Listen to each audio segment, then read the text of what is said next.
Un plaisir de vous retrouver sur cette émission bi-hebdomadaire qui nous permet de décortiquer l'actualité nationale et internationale. Ce soir, ce jeudi, nous aborderons entre autres la rentrée gouvernementale au Bénin après quelques semaines de vacances. Le chef de l'État et ses ministres auront affaire à certaines questions en attente. Sur quelles préoccupations sont-ils attendus? La question, je la poserai à nos deux invités dans ce studio, nos deux partenaires du jeudi sur Actu et Débat, Distella Moussou, consultant média, et Arimi Choubadé, journaliste. Chers invités, bonsoir. Oui, bonsoir Bill. Bonsoir Arimi, bonsoir Brice Bill, vous allez y arriver. Bonsoir aux amis techniciens et bonsoir à nos auditeurs.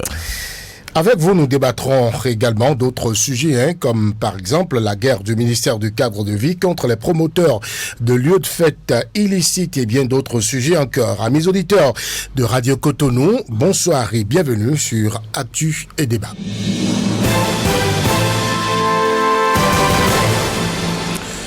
Tout premier sujet donc, le président Patrice Talon et ses ministres, disais-je, étaient en vacances gouvernementales après la célébration de la cession du Bénin à la souveraineté nationale et internationale.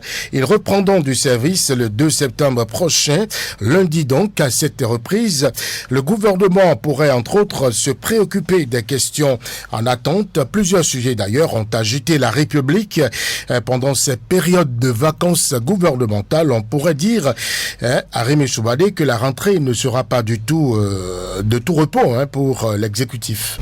C'est pas l'État qui était en vacances. Ce sont des privilégiés de la République qui ont décidé d'aller se reposer. On peut pas me dire que la République était en vacances. Des privilégiés, c'est le gouvernement qui était en vacances. Moi, par exemple, je n'ai pas de vacances. Donc, non, on ne parle pas de vous, on parle... Oui, mais qui était en vacances? Je vous dis, c'est pas l'État qui était en vacances. C'était des privilégiés de la République qui sont permis le luxe d'aller se reposer pendant qu'il y avait des problèmes. Maintenant qu'ils n'ont pas fait leur boulot pendant un mois.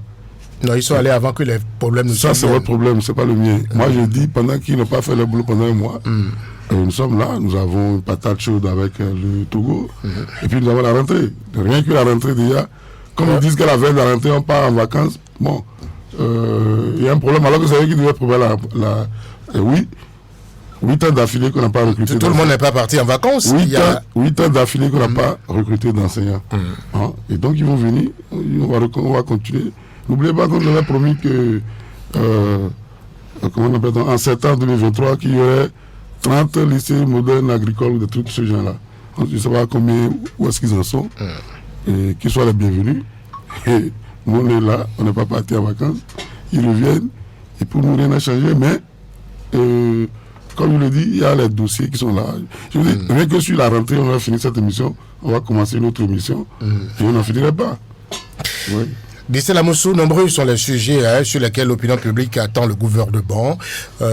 Arimi Choubadé a parlé de la rentrée, d'une autre patate chaude, l'a pas cité. Non, j'ai avec le Togo. Avec le Togo, justement, donc, l'arrestation de Steve Amoussou à Lomé. Sur quel sujet vous attendez, par exemple, l'exécutif en début de rentrée? Sur tous les sujets. Il faut dire que sur le principe, n'est-ce pas, des vacances initiées par le président Patrice Talon depuis son avènement, c'est une bonne chose. Et ceux qui ont des entreprises, ils savent que lorsque le personnel est fatigué, a travaillé pendant plusieurs années, plusieurs mois, sans répit, sans repos, ils commencent par tricher. Il commence par vous envoyer des certificats médicaux, il commence par se plaindre de bobos. Même dans leur tête, ils ne sont plus productifs.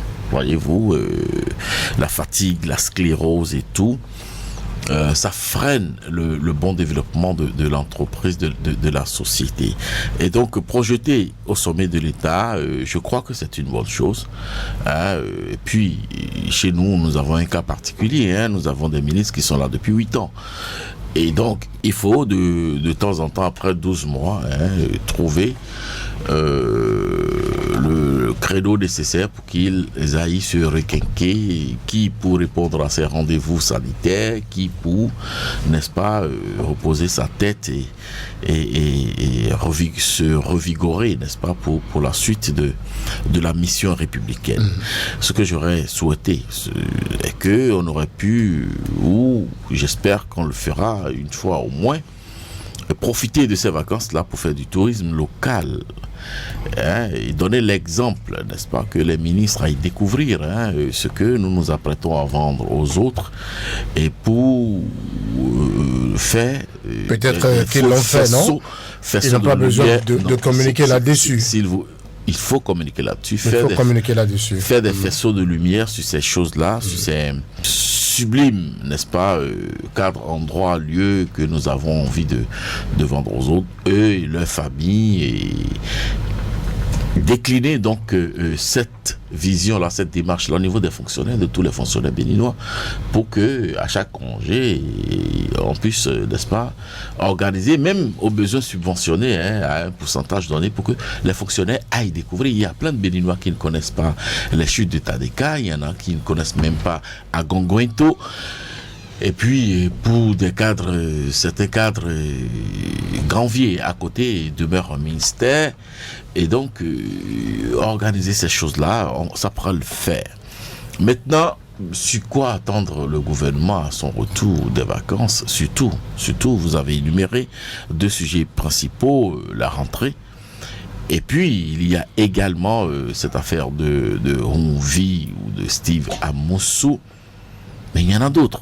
Oui, il y en a d'autres plus intéressants, plus préoccupants. Il y a le stade de Kounou qui est presque définitivement... Il y en a d'autres de plus sérieux qui sont liés à la santé publique.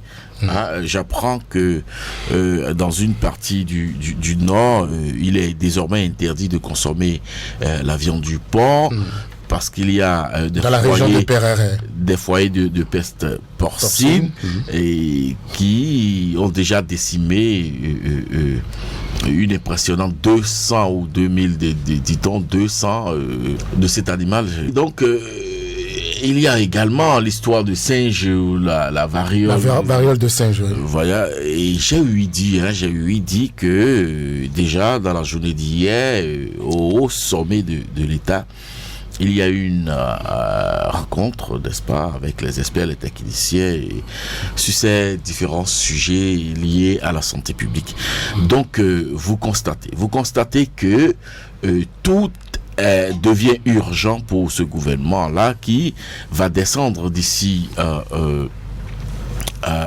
an et demi, maximum 2 ans.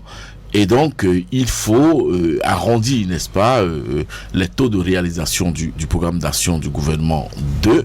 Mon cher ami lançait la boutade tout à l'heure en parlant de la trentaine de lycées et programmés. Bon, donc il y a plein de choses sur lesquelles les populations, dans cet élan de descente, n'est-ce pas, du régime du président Patrice Talon, attendent de voir. Il y a les projets de Huida, il y a les autres chantiers à Kpakpa avec le gigantesque rêve, il y a la zone du Kangezo, il y a plein de choses, des rues non encore asphaltées, mais voilà, donc je crois qu'il y a fort à faire. Il y a également la vie chère. Le panier de la ménagère Arimé Choubadé est toujours ce qu'il est aujourd'hui. Oui, et ça c'est pas une actualité. Nous sommes déjà devenus, c'est devenu presque normal aujourd'hui la vie chère. Le haricot blanc à 1200 le kilogramme. Le simple gari qui était réservé pratiquement aux gagne petits est devenu une nourriture de riche. Donc on s'y installe progressivement dans la durée. Et la pluviométrie qui n'a pas été assez bonne cette année, enfin pour la première saison. Le recul de la production du coton également, il faut... Oui, avec la révolte des paysans qui ont décidé de faire désormais du soja, et c'est bien évident. Non, écoutez, quand on vient... Mais dans tout ça, il faut reconnaître que le prix du maïs a baissé. Oh, écoutez, on parle de vie chère. Hein? Je ne sais pas si en quittant chez vous pour venir ici, vous avez utilisé du maïs. Dans la vie de tous les jours, nous avons plein d'autres... J'ai parlé du haricot qui a... Il n'y a pas que le maïs, vous voulez dire. Non, il n'y a pas que le maïs. Les haricots me constipent. Et puis c'est saisonnier. Hein? Bientôt, il faut la deuxième récolte, peut-être. Si ça ne marche pas comme la première, on risque d'avoir peut-être 6 mois de problème. C'est vrai que depuis un mois, ça a commencé par s'améliorer. Mais après, on risque d'avoir beaucoup plus de problèmes que ça. Non, je crois que ces messieurs-là, ils se sont reposés, c'est possible. Hein? Mais nous, on vit la vie de tous les jours. On n'a pas eu de repos. Vous comprenez? Et bon, je ne sais même pas sur quoi. Il y a un problème qu'il faut qu'on aborde avec beaucoup plus de calme, qu'on donne la parole beaucoup plus aux spécialistes et tout ça. C'est la crise la crise qui s'annonce avec le Togo. Avec le Togo. Il faudrait que le débat soit... C'est-à-dire que la justice est rendue publiquement et contradictoirement. Donc on ne peut pas empêcher les citoyens de se prononcer. On peut tout faire, ils vont continuer. Néanmoins, il faut mener le vrai débat. Il faut mener le débat juridique. Il faut trouver les voies et moyens pour que, dans le bien de tout le monde, hein, je parle par exemple des mandats d'arrêt. Il ne s'agit pas d'arrêter des Béninois pour les transférer au Togo. Je crois que ça ne se passe pas comme ça. Il y a peut-être un juge togolais qui vient savoir plus sur des agissements. Il a émis peut-être des mandats d'arrêt qui vont être exécutés dans le calme. Le juge béninois écoute, ne serait-ce que les mises en cause. Et dans le cadre de la coopération judiciaire avec son homologue togolais, il trouve les moyens de dire qui a tort, qui n'a pas tort. Et on va évoluer. Plutôt que de faire une crispation, de commencer la guerre dans les médias, commencer la guerre sur les réseaux sociaux, et puis dire que bon, oui, avec le Togo, on ne peut même pas mener une guerre, quelle que soit sa forme. Vous voulez que le gouvernement apporte des réponses aux préoccupations qui sont restées en suspens par rapport à cette question-là, à cette affaire? Des problèmes responsables, des réponses responsables. Hein? À quoi, par exemple? Mais comme je lui dis, il y a un programme d'entraide entre les deux pays, hein, entraide judiciaire. Une coopération. Une coopération. Il faut voir ce que ces mécanismes offrent pour régler ce genre de problème. Plutôt que de voir, oui, il faut avoir pris un coup, talon a pris un coup. Non, c'est trop facile ça. Hein? Il y a des voies du droit, même si on émet un mandat d'arrêt que vous n'êtes pas d'accord, il y a des voies du droit pour s'y opposer. Et que ce n'est pas forcément par les réseaux sociaux. Je le dis, vous savez, on peut tout faire. Le public va continuer à opiner sur le sujet. Quoi qu'on fasse. Néanmoins, les responsables ne doivent pas se laisser entraîner sur ce terrain. Et voilà. Oui, j'ai suivi un peu au Togo. C'est encore plus, peut-être, plus violent. Hein? Au départ, ils étaient violents contre leur pouvoir parce que on ne peut pas admettre que les gens rentrent chez nous et fassent ça, une telle opération, et repartent sans conséquence. Et puis après, bon, il y a la justice togolaise qui a donné une certaine réponse. Donc il faut continuer. C'est un pas, il faut continuer, il faut trouver les formules. Et je suis sûr que ça existe sur le plan judiciaire. Et que forcément, c'est pas... parce que si jamais on devait se laisser griser par les bisbilles, on ne s'en sortirait jamais. Et entre ces deux pays, j'imagine la suite si on devrait continuer de cette manière-là. Vous avez envie de placer un mot, Distel? Oui, bon, je fais partie de ceux qui disaient au gouvernement de ne pas se mettre au premier son de tam-tam dans tous les cercles de danse et de répondre à tout, de danser à tous les rythmes. Et sur le cas du Niger principalement, j'ai observé que cette posture est désormais adoptée par le gouvernement béninois, mon gouvernement, et je crois que c'est une posture responsable. C'est une posture responsable. Il faut laisser les réseaux sociaux, il faut laisser le public dire ce qu'il veut, mais en autorité, en toute responsabilité. Il n'est pas de besoin d'ouvrir tout de suite les micros, de planter les caméras pour se livrer à quelques déclarations que ce soit. Et comme le sujet a Rimi, oui, c'est une mission, c'est un travail d'experts, d'acteurs du domaine. Une fois encore, nous allons évoquer la voie diplomatique. Et puis, il y a aussi, n'est-ce pas, le couloir judiciaire. Et donc, les deux pays ont tout intérêt à focaliser l'attention sur le demain de nos relations et regarder beaucoup plus ce qui nous unit. Et il ne faut pas que des épiphénomènes viennent mettre éprouver, n'est-ce pas, cette relation fraternelle qu'il y a entre les deux pays. Écoutez, entre le Bénin et le Togo, il n'y a même pas de frontière. Il n'y en a même pas. Et donc, moi je crois que les autorités béninoises sont dans la bonne posture aujourd'hui. Contrairement à tout ce que j'entends venant du Togo et tout, du public. Vous ne pensez pas que le silence a trop duré côté béninois? Il y a plus de réactions côté Togo que côté Bénin. La société civile, les autorités judiciaires, la société civile béninoise n'a pipé mot depuis le début de cette affaire. Écoutez, moi je suis sur une chaîne de radio ici, il y a des propos que je ne saurais tenir. Or, même si je suis au fait de certaines informations, nous sommes sur une radio. Voyez-vous, à partir de ce moment, ma posture ne peut pas être la même. Ce que je sais, c'est qu'entre les deux pays, il doit forcément avoir un couloir judiciaire pour se parler. Voyez-vous. Et au plan diplomatique et sur d'autres plans également, il doit avoir quand même des cercles d'échanges, de discussions entre nous, parce que le Bénin est parti à plusieurs projets.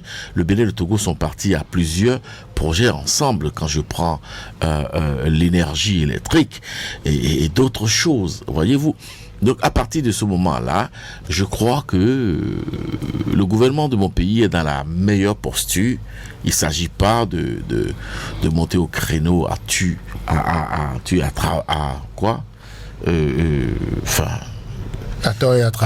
et à travers, merci. Et donc, voyez-vous, c'est la meilleure posture. Et heureusement que cette fois, on n'a plus entendu le porte-parole du gouvernement dire des choses et tout. Il est en vacances, non? Et écoutez, quand il y a une situation au niveau de l'État, Rémi vous l'a dit tout à l'heure, c'est pas l'État qui est en vacances, c'est des fonctionnaires de l'État, c'est des commis de l'État, c'est des ministres, c'est-à-dire des gens envoyés en mission pour mission républicaine qui sont en congé. Et puis l'État a su bien organiser les choses que la vacance n'est pas totale, intégrale. Voyez-vous, il y a des ministres qui sont restés, n'est-ce pas, pour assumer l'intérim de leurs donc collègues. En somme, vous appréciez la retenue de l'exécutif aujourd'hui? Oui, parfaitement. Et je voudrais saluer ça, je voudrais franchement saluer ça et souhaiter que cette retenue-là ne cache pas le silence total, c'est-à-dire que en back-office, et que le travail se fasse et que les personnes d'habileté opinent, fassent des avis et que le pouvoir, le président de la République puisse prendre les décisions idoines pour que le feu n'embrasse pas notre maison commune, le Togo et le Bénin. Rémi Choubadé, vous avez évoqué la rentrée. Le ministre de l'enseignement, des enseignements, ils ont été très très actifs pendant la période de vacances. Sur quel levier vous aimeriez voir le gouvernement agir? La rentrée, c'est pour quelques 2 semaines maintenant. Ah non, nous on va opiner dès qu'il y aura les ratés à la rentrée. C'est pas notre rôle d'aller leur dire ce qu'ils ont à faire. on a vu des rentrées ici où, de toute la façon, tout le monde peut commencer la rentrée parce qu'elle a cru. Bon, par endroit, oui. Si le permet, nous avons des oreilles. Et moi, j'ai entendu, notamment sur Radio Cotonou, que j'écoute beaucoup, j'ai entendu des grognes dans toutes les langues parler sur cette radio pratiquement. Par exemple, cette affaire de réinscription dans les écoles privées, c'est une préoccupation qui tient à cœur à tous les Béninois, enfin à tous les parents, parce qu'ils ne comprennent surtout pas. Surtout en cette période de vie chère. Ils ne comprennent pas que l'enfant puisse déjà faire 5 ans, 4 ans, 6 ans dans un établissement et qu'à chaque rentrée, on lui demande de se réinscrire. Voyez-vous, il y a cette préoccupation. Il y a aussi l'autre préoccupation que j'ai écouté, notamment également sur Radio Cotonou, et je me fais le porte-voix, c'est-à-dire que l'histoire de la tenue, n'est-ce pas, des apprenants. J'ai dit qu'au départ, il y a eu l'idée de ce que tous les élèves, tous les apprenants systématiquement seront en tenue kaki. Mais aujourd'hui, ça n'est pas une réalité. Il y a des établissements privés, n'est-ce pas, qui continuent d'imposer des uniformes spécifiques aux apprenants qui vont vers eux. Donc c'est des préoccupations déjà qu'il va falloir que les autorités regardent de ces côtés-là aussi. Non, je crois que mon ami, lui, il a des caprices de riches. Ouais, oui, il parle que d'école privée. Il n'a qu'à envoyer ses enfants dans l'école publique et puis son problème de réinscription est réglé. Et même d'uniforme est réglé. Et puis c'est ça qui préoccupe le gouvernement. Lui, il parle de mécanismes avec les radios, avec les écoles privées, un cadre de coopération ou de... il faut qu'il y ait des subventions aux écoles privées et tout ça. En tant que privé, l'enseignement est unique au Bénin, enfin non, pas unique, je veux dire. Elle est même multiple, il y a même des écoles françaises qui sont en promotion. Bien sûr. Donc on ne peut pas me dire que l'école est unique. Et vous avez cette frange, par exemple, d'écoles nigériennes qui ne suivent aucun programme béninois. Les élèves, les étudiants vont passer les examens de contrôle au Nigeria, mais viennent sur les cours ici. Voilà, c'est cet enseignement-là que nous avons.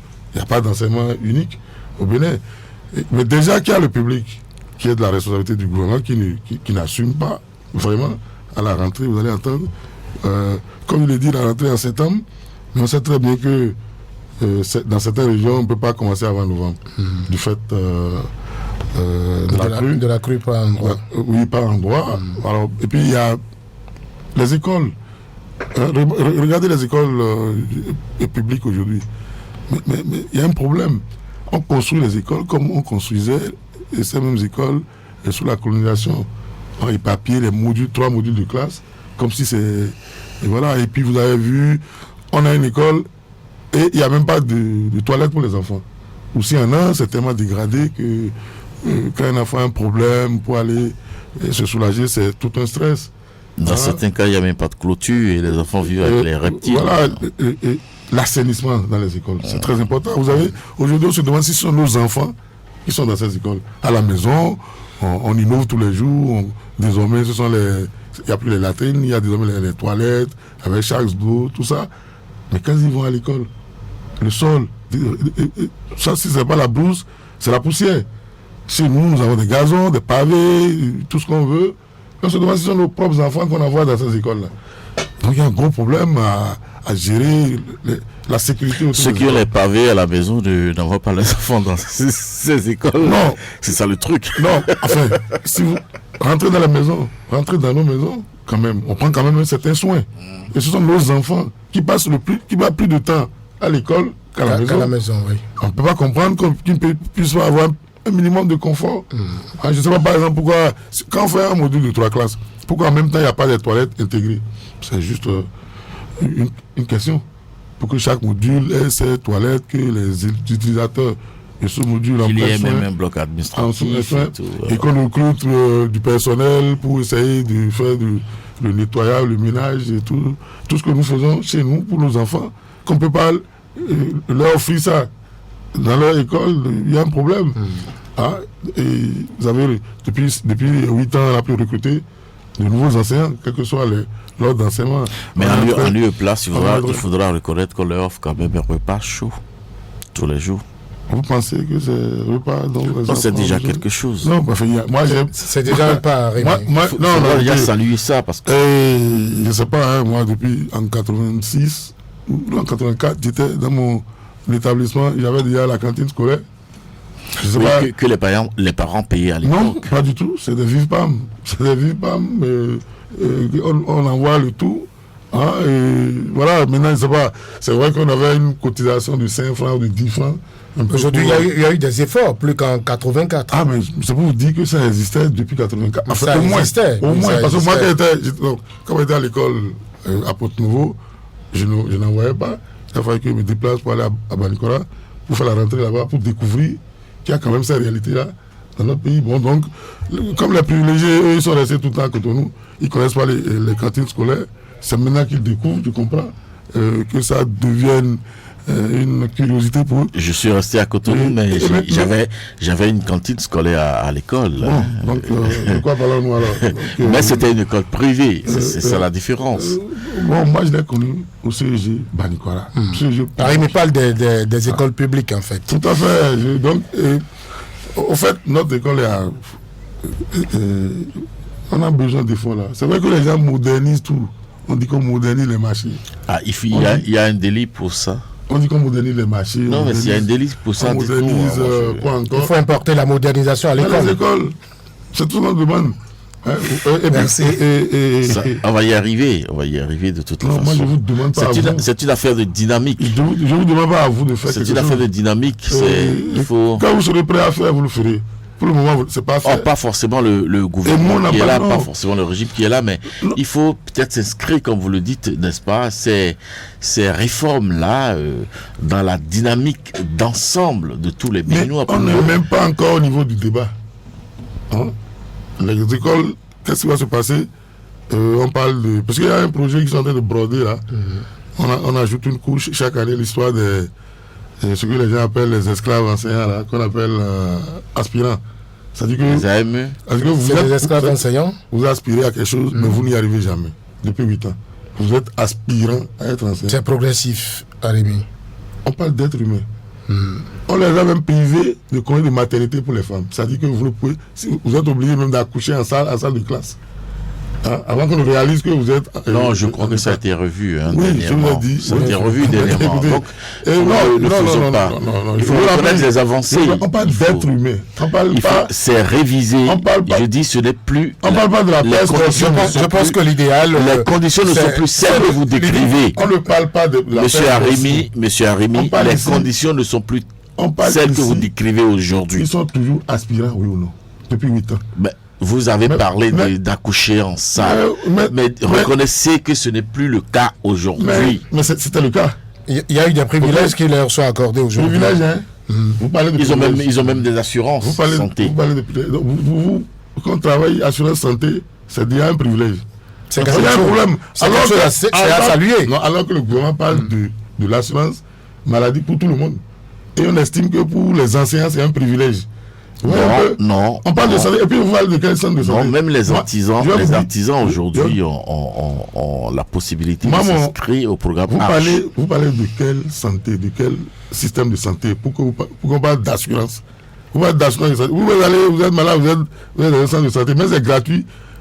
Vous avez dit qu'il y a le produit. Heureusement qu'en présentant le tableau comme ça, vous donnez raison au président Patrice Talon, laissez-moi finir, à son gouvernement, qui s'engage dans des réformes structurelles et fonctionnelles dans notre pays. Le président Talon, en 2021, s'est engagé à construire 30 lycées modernes agricoles avant la rentrée 2023. Il est question... On est en 2024. Rentrée 2024, je ne sais pas s'il y a un seul lycée. Ne regardez pas. Non, c'est pas vrai. Justement, moi, je ne parle pas de problèmes. Vous inscrivez ça dans les problèmes à régler. Non, je pense que l'idéal, c'est de s'inscrire dans ce que Distel a dit. Regardez dans une dynamique globale de résolution. Ce que vous avez fait, vous avez resté de son côté. Et je sais que j'ai fait un débat. Je ne reste pas de son côté. Comme dirait l'autre, je ne suis pas de son côté. On fait un petit camp. Un contre deux. Ah oui, Oui, c'est vrai qu'avec... on va poursuivre. On va poursuivre les échanges maintenant sur le deuxième sujet. Le ministre du Cadre de Vie et des Transports chargé du développement durable. On n'aura pas droit à une virgule parce que là... Bien sûr, le ministre a récemment rappelé aux promoteurs de salles de fête leurs obligations en matière de lutte contre la pollution sonore au Bénin. Il a fait à travers un récent communiqué. Selon José Tonato, il a été constaté que malgré les dispositions prévues par la loi, je cite, les salles de fête sous bâche continuent de fonctionner et de nouvelles salles sont aussi en construction dans plusieurs villes du Bénin. Le ministre du Cadre de Vie indique que ces salles de fête doivent être démantelées. On en parle maintenant sans accueillir la virgule qu'a souhaité Distel Amousso.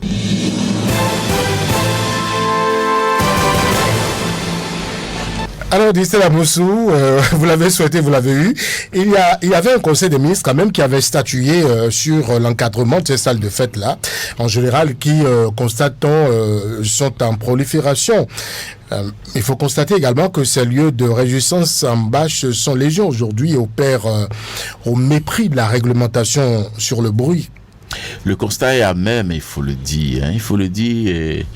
Et nous, Béninois, sommes-nous en permanence en crise comportementale. Et il faut, malgré les ordonnancements, aller en guerre contre ces pathologies-là qui nous rongent, qui rongent, n'est-ce pas, notre savoir-être dans la société. Et nous avons un conflit de partage, n'est-ce pas, d'élégance de partage dans la cité. Écoutez, là on parle du son, mais il y a beaucoup d'autres choses. Il y a beaucoup d'autres choses.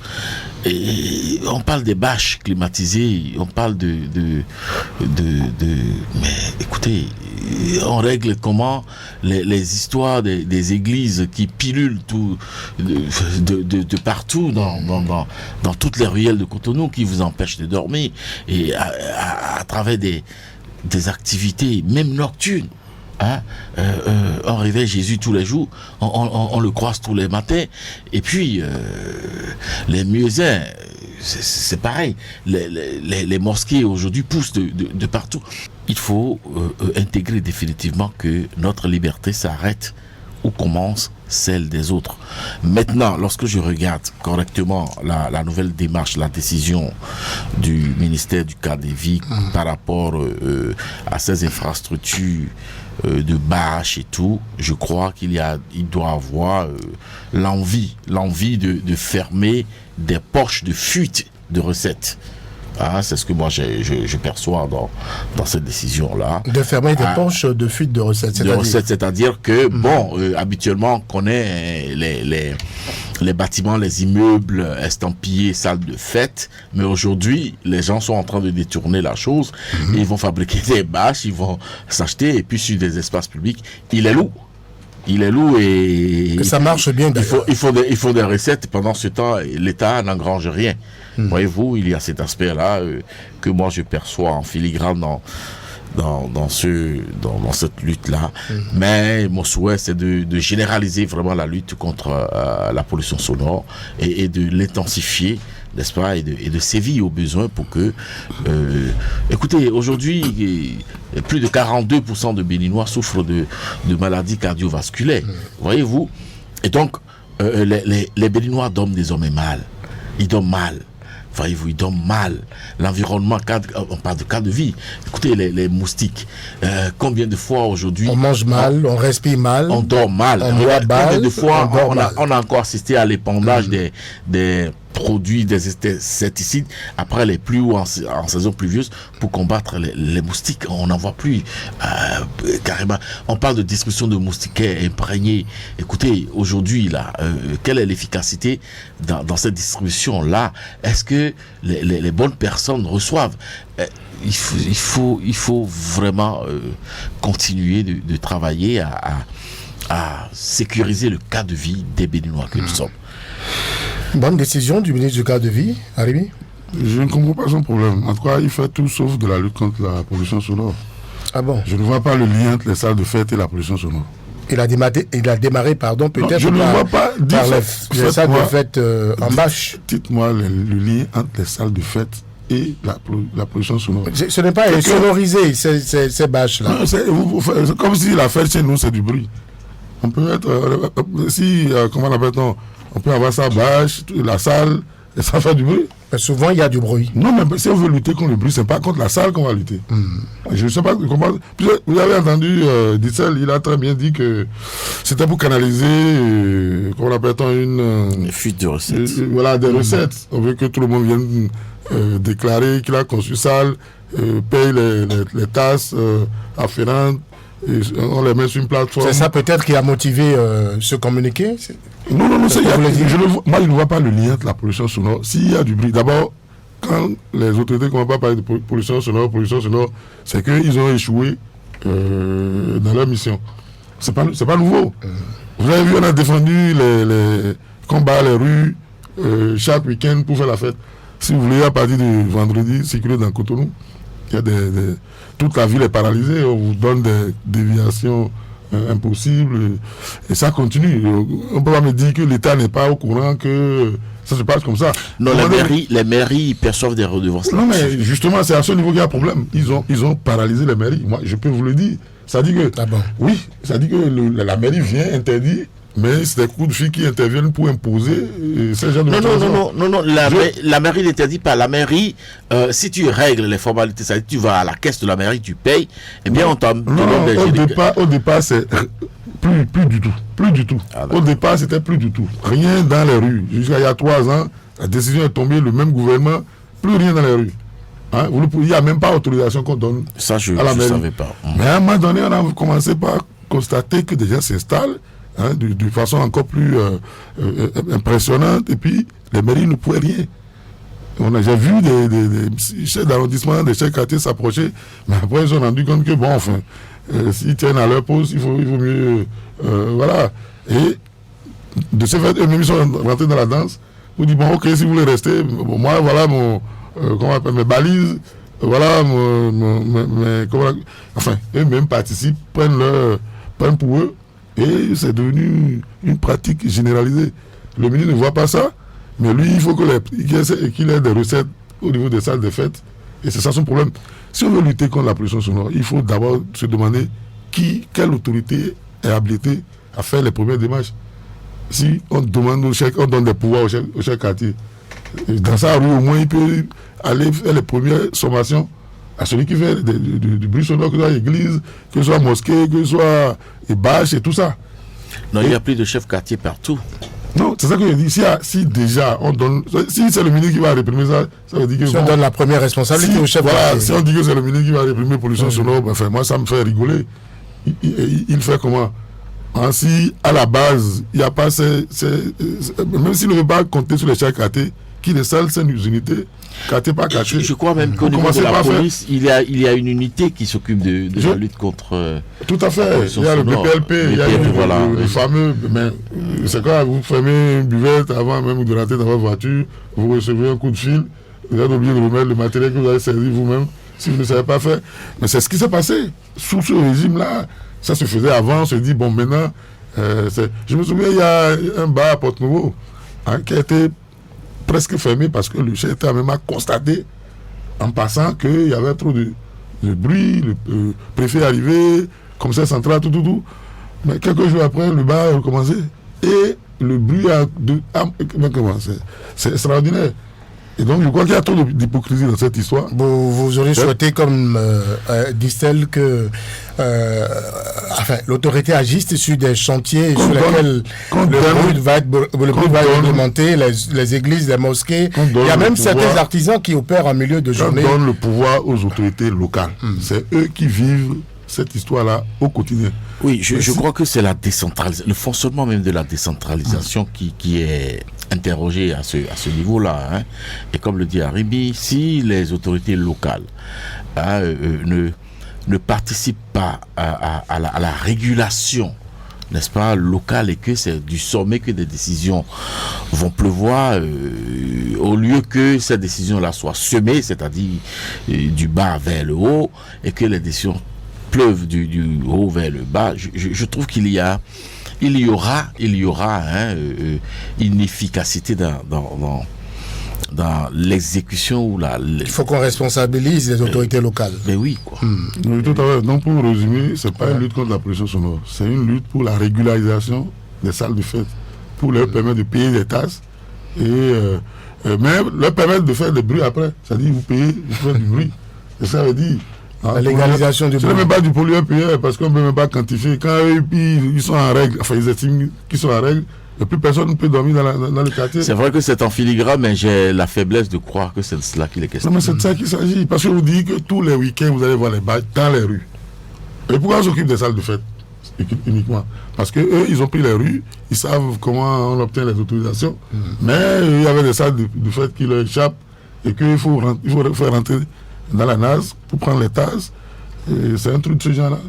Donc, parce que comme il fait du bruit, il sait que ceux qui ont les salles de fête vont courir pour se régulariser. Mais après, quand le type il paye ses tasses, il peut tuer tout le quartier. Non, il ne fera pas ça. Enfin. Il ne fera pas ça. Merci. Donc, on demande aux salles de fête de venir prendre leur permis de bruit. Ah bon? Oui, c'est ça. Vous allez payer pour venir faire du bruit. Ne faites plus de bruit gratuitement. Enfin, c'est un truc comme ça. Si au moins, ceux qui payent là... En fait, on a interdit les salles de fête en bâche.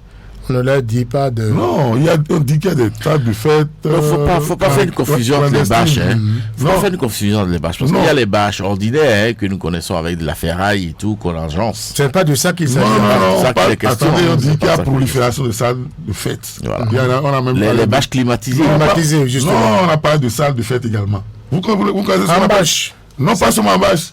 Non, enfin, vous connaissez ce qu'on appelle les salles de fête. C'est eux qu'on accuse de faire du bruit. Les bâches là, c'est pour les riches là. Les salles de fête en bâche là. Mais ne le perdons pas de vue, il y a également les guest house, les maisons enfin, qui abritent des hôtels détournés, quoi, qui pilulent dans la ville de Cotonou. Je crois que tout ça là, c'est dans un paquet, non. Bon.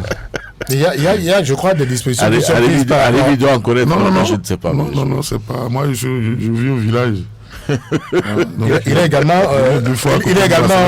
Il est également autorité locale, il nous l'a confié. Non, je suis un notable dans mon... Un notable, d'accord. Dans mon village à Abomey. La précision valait la peine. Oui, je vous ai invité, je suis un notable dans mon village à Abomey. Voilà. Très bien, nous allons manger la sauce du man et du afiti, donc voilà, j'aime bien. Merci. Et du liu. Non, je parle d'un notable qui a abandonné son village pour venir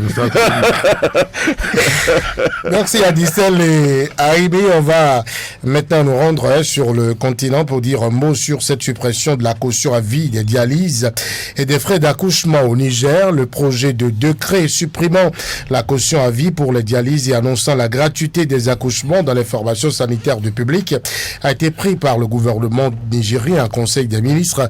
Le projet de décret a ensuite réduit à 50% les tarifs de certaines prestations de services sanitaires. On connaît la cri de détresse des dialysés chez nous au Bénin, Rémi. C'est une batterie de mesures au Niger à saluer. Non, je suis sûr que ce n'est pas du Niger que vous voulez qu'on parle. Ah bon? Oui. C'est un prétexte. Non, mais dites-moi, comment... Les nôtres, on a supprimé, comment appelle-t-on, l'assistance aux dialysés, là, ça a été supprimé. Coup sec. Depuis 2017 ou quelque chose comme ça. Et les gens meurent, ils ont crié sur tous les toits. Bon, on s'en fout maintenant. Mais, écoutez, je crois qu'on a annoncé plusieurs fois que le gouvernement veut revoir... Il ne faut pas oublier que le Niger a du pétrole. Nous, on n'en a pas. Donc. Non, ces mesures, au départ... Le Niger peut se permettre des choses. Non, au départ, ces mesures étaient tout comme la césarienne gratuite. N'oubliez pas qu'au Bénin aussi, c'est fini. Non. Si. Non, c'est pas fini. Je ne crois pas. Bon, je n'ai pas de preuves. Donc, voilà. Moi, je ne peux pas te suivre dans ça. Non. Si vous allez vous rentrez dans un hôpital privé. J'ai présidé le conseil d'administration d'un hôpital à Abomey pendant des années. J'en témoigne. Oui. Voilà. Et je sais de quoi il s'agit. Voilà. En 2016, quand ils sont venus, ils ne payaient plus. C'est vrai qu'on n'a pas, au départ, c'était pas... Expliquez-nous, parce que je ne comprends pas. Ils ne payaient plus. Oui, avant, vous avez l'agrément. Il y avait des subventions, c'est ça? Auparavant, votre hôpital est agréé. Vous pouvez faire des opérations, enfin, la césarienne. Et on vous envoie d'abord des kits Le kit, ça vaut environ 100 000 francs. Et après, on vous rembourse, on fait un remboursement de 100 000 francs pour tous les intrants, le chirurgien, l'électricien et tout ça. Pour les actes. Pour l'acte d'opération. Et vous avez un kit de matériel qui coûte environ 100 000 francs qu'on met à la disposition de chaque centre. Et ce n'est pas payé au comptoir. Vous faites une certaine période et vous produisez des rapports et après on vous rembourse. Mais quand il y avait un petit problème de 4 mois avant que ceux-ci ne viennent, après c'est fini. Ils sont... après on a dit oui qu'il y a de la fraude dans la délivrance des agréments. Hein, dans la délivrance des agréments aux hôpitaux ou des actes fictifs qui ont été... Non, quel acte fictif? Dès que vous avez agréé quelqu'un et que vous n'avez pas mis par exemple, si dans un trimestre, par exemple, honnêtement et sincèrement, il y a eu, mettons, 20 cas de césarisés, de parturientes césarisées, d'accord? Et que, au finish, dans votre rapport, vous mettez 80. Non, c'est qu'il y a un souci. Non, c'était pas ça le problème. Le problème, c'était une suspension pour que tout le monde, on a repris les formalités d'agrément. C'est dans ça que nous sommes jusqu'à aujourd'hui. C'est peut-être Vous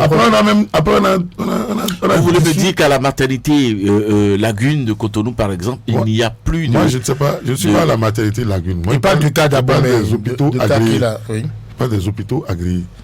Et donc, on a dit de reprendre les formalités d'agrément. Je crois on a fixé des nouvelles règles. Nous allons demander à Radio... Nous allons nous renseigner là-dessus. Nous allons demander à Radio Cotonou de checker. Et puis, si tel était le cas, si tel était le cas, je crois qu'il y a un souci. Les programmes de gratuité dans la santé, dialyse, césarienne et consorts, en fait, ce n'est pas des programmes du Bénin.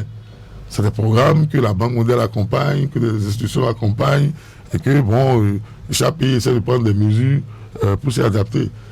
Bon, mais on n'a pas compris. Donc, si le Niger a fait, c'est pas parce que, Tiani, c'est un philanthrope. Vous n'avez pas répondu à ma question.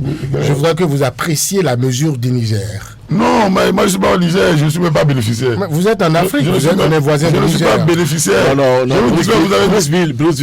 Nous, Niger, là. Niger a du pétrole, Niger peut faire ce qu'il veut de son argent. Mais nous avons des frères en détresse. Nous avons des frères en détresse au Sénachu et ailleurs.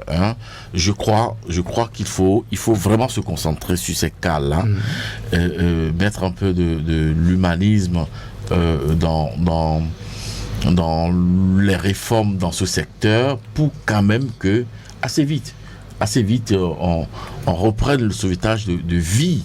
Il y a beaucoup de critiques sur les réseaux sociaux. Oui, sur les réseaux sociaux. J'ai vu une bouteille de champagne récemment en vente pour sauver un dialysé. Voyez-vous, cela interpelle nos cœurs. Cela interpelle notre patriotisme. Cela interpelle le gouvernement à regarder vraiment et à se dire les Béninois, sont en détresse. Mais c'est de cela qu'il est question. Je l'ai spécifié à travers une chronique. Et la détresse est à tous les niveaux aujourd'hui. Regardez les parents face à la rentrée qui a du doigt. Il faut revoir, il faut redynamiser le social. Il faut là, c'est pas pour déconstruire ce qui se fait, mais c'est pour appeler à un peu plus d'efforts dans le social, à tous les niveaux, au plan sanitaire, au plan éducatif, au plan même du manger. Je vois le maire Luc Setonji à Tropo, j'ai suivi le journal parler hier sur Radio Cotonou. Il était dans le 13e arrondissement avec des tables, du maïs et de ceci, de cela, pour permettre à certaines bonnes dames, comme ça, trier sur le volet, de renforcer leurs activités marchandes. Et quand nos femmes, nos épouses se portent mieux, ce sont nos ménages, nos foyers qui en bénéficient, qui soufflent. Et je crois que le gouvernement a tout intérêt, n'est-ce pas, à regarder également de ce côté-là, pour que tout ne soit pas On ne demande pas au gouvernement de passer de maison en maison comme Boni Yahi à Kadiaou pour partager du riz et de l'huile. Mais on demande de mettre en place, n'est-ce pas, au-delà du projet Arche. Hein, écoutez, dans les hôpitaux, on parle de services sociaux. Ces services sociaux-là ne fonctionnent pratiquement plus.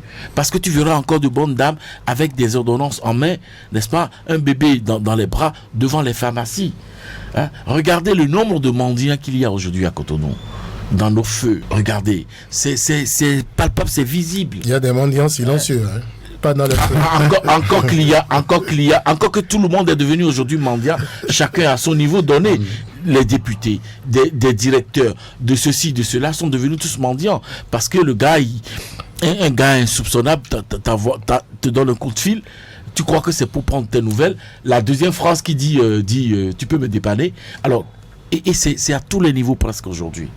Voyez-vous? Et chacun va capter à un niveau plus, et le dépannage à un niveau supérieur. C'est pas grand chose.